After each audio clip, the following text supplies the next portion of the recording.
Mecanismos da mediunidade, capítulo 12. Reflexo condicionado. Importância da reflexão. Entendendo-se que toda a mente vibra na onda de estímulos e pensamentos em que se identifica, facilmente perceberemos que cada espírito gera em si mesmo inimaginável potencial de forças mento-eletromagnéticas, exteriorizando nessa corrente psíquica os recursos e valores que acumula em si próprio. Daí nasce a importância da reflexão em todos os setores da vida. É que, gerando força criativa incessante em nós, assimilamos, por impulso espontâneo, as correntes mentais que se harmonizem com o nosso tipo de onda, impondo às mentes simpáticas o fruto de nossas elucubrações e delas recolhendo o que lhes seja característico, em ação que independe da distância espacial, sempre que a simpatia esteja estabelecida e com mais objetividade e eficiência quando o serviço de troca mental se evidencie assegurado conscientemente. Tipos de reflexos. Vale a pena recordar o conhecimento dos reflexos condicionados em evolução na escola instituída por Pavlov.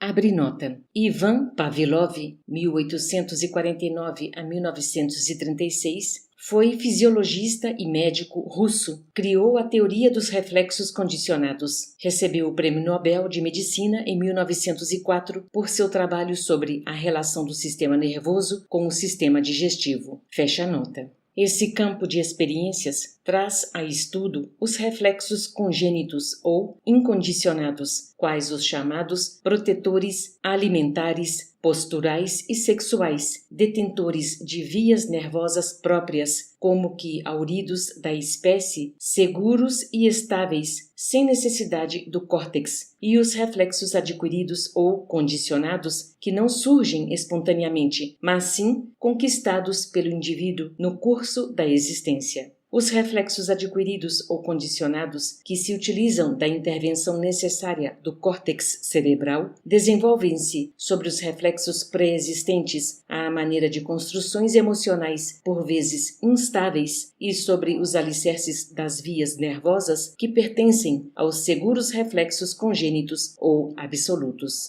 Experiência de Pavlov. Lembremo-nos de que Pavlov, em uma de suas experiências, separou alguns cães do convívio materno desde o nascimento, sujeitando-os ao aleitamento artificial. Como é lógico, revelaram naturalmente os reflexos congênitos, quais o patelar e o córneo palpebral, mas, quando lhes foi mostrada a carne, tanto aos olhos quanto ao olfato, não segregaram saliva, não obstante, à frente do alimento tradicional da espécie, demonstrando a esperada secreção apenas quando a carne lhes foi colocada na boca. Desde então, os animais se habituaram a formar a mencionada secreção sempre que o referido alimento lhe fosse apresentado à vista ou ao olfato. Observemos que o estímulo provocou um reflexo condicionado, como que em regime de enxertia, sobre o reflexo congênito desencadeado pelo alimento introduzido na boca. Reflexos psíquicos. Os princípios de reflexão podem ser aplicados aos reflexos psíquicos. Compreenderemos, desse modo, que o ato de alimentar-se é um hábito estratificado na personalidade do cão, em processo evolucionista, através de reencarnações múltiplas, e que o ato de preferir carne, mesmo em se tratando de alimento ancestral da espécie a que se entrosa, é um hábito que ele adquire, formando impressões novas sobre um campo de sensações já consolidadas.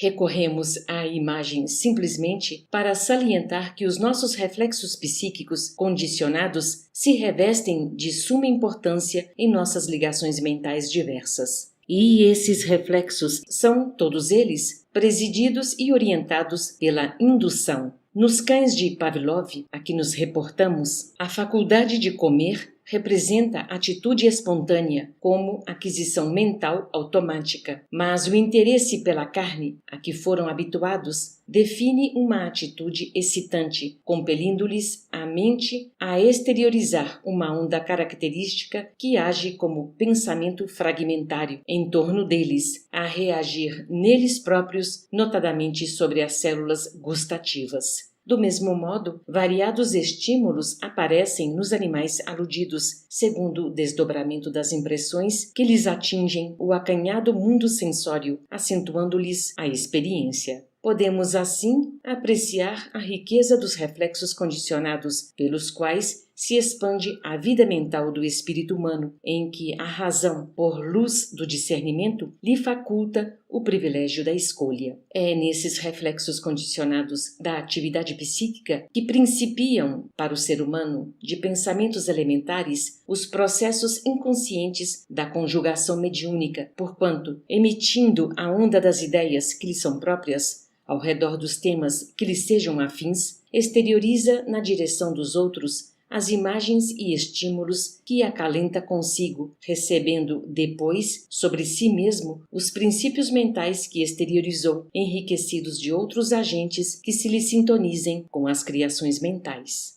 Agentes de indução. Temos plenamente evidenciada a autossugestão, encorajando essa ou aquela ligação, esse ou aquele hábito, demonstrando a necessidade de autopoliciamento em todos os interesses de nossa vida mental, porquanto, conquistada a razão, com a prerrogativa da escolha de nossos objetivos, todo o alvo de nossa atenção se converte em fator indutivo, compelindo-nos a emitir os valores do pensamento contínuo na direção em que se nos fixe a ideia, direção essa na qual encontramos os princípios combináveis com os nossos, razão porque, automaticamente, estamos ligados em espírito com todos os encarnados ou desencarnados que pensam como pensamos, tão mais estreitamente, quão mais estreita a distância entre nós e eles, isto é, quanto mais intimamente estejamos comungando a atmosfera mental uns dos outros, independentemente de fatores espaciais.